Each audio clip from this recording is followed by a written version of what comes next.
In this video, I'm going to show you how to make a digital vision board using just Google Slides. You're first going to just find some photographs that represent your dreams and aspirations. Make sure they're in good quality and focus. They're decent photographs.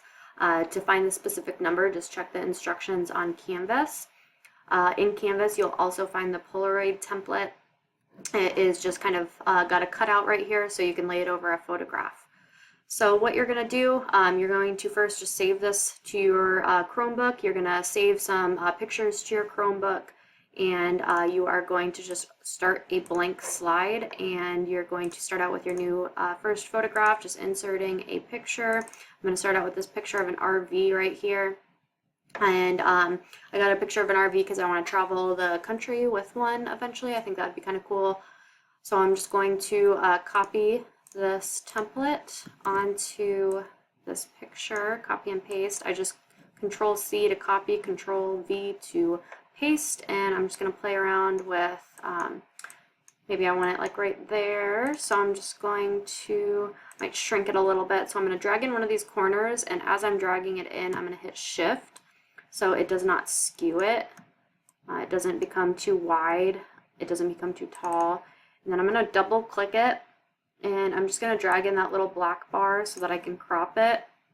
You want to be careful as you do that not to skew it, because sometimes, see, it'll do that. It'll make it just, instead of cropping it, just kind of skews it.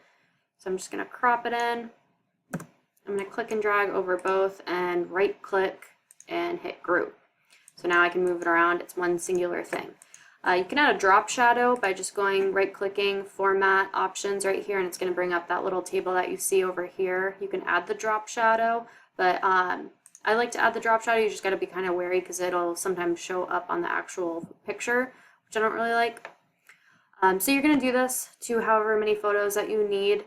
After that, I'm going to just kind of show you how to arrange them and to bring in the wood background. First of all, to get the wood background, I'm just Googling wood background, but when I do it, I just kind of went to tools right here, changed the size to large. I'm going to right click on the picture. You want to make sure it doesn't have like a watermark on it, which has kind of got that copyright stuff, so find one that you like that doesn't have any watermarks, and you're going to right click, open image in new tab, and then just save image as. Okay. So then I can start a new blank slide. Sorry for all my slides, been practicing beforehand. I'm going to bring this in, that wood background. It's a little bit small. I don't want to blow it up too much or else it's going to lose quality, but I can stretch it out a little bit. I'm going to copy and paste it over here so it looks continuous. And I don't really like how it changes colors, so I'm just going to right click and I am going to flip it horizontally. So now I'm just going to start bringing in my Polaroids. I already did it to my other Polaroids, but I do want them to stay about the same size. So I'm just going to copy and paste them, and as I copy and paste them, I'm going to shrink them. And I'm, again, dragging a corner and holding Shift at the same time so it doesn't get skewed. As I shrink them, I'm just going to kind of make sure that they're the same size.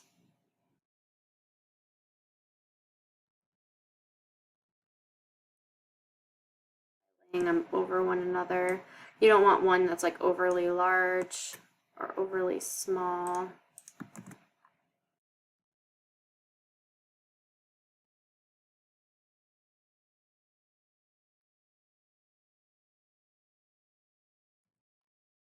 You're going to need more photographs than I have here, so it might take a second. Okay, so now I've got them. They're all about the same size.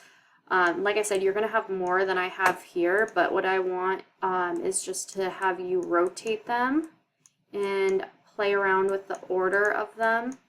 And you can have them go outside of the slide. I think that's usually pretty interesting if you have them go outside of the slide, so it actually looks kind of like they were like thrown on a table. And we are going to make sure that they're not straight. If they're straight, it's kind of boring, so just make them different directions. Every single one will have a different direction. If you want this one to be in the foreground, just right click, go to order, see, border, bring to front. You can do the same thing, send it to the back, etc. And like I said, we're going to take a screenshot. So when you screenshot it, any corners that are popping out, just crop them right out and just have whatever is in the actual slide showing. So you're going to play around with composition a little bit and making sure they're all rotated and kind of going out of the picture, but you can still see most of the pictures. All right, that is the digital vision board.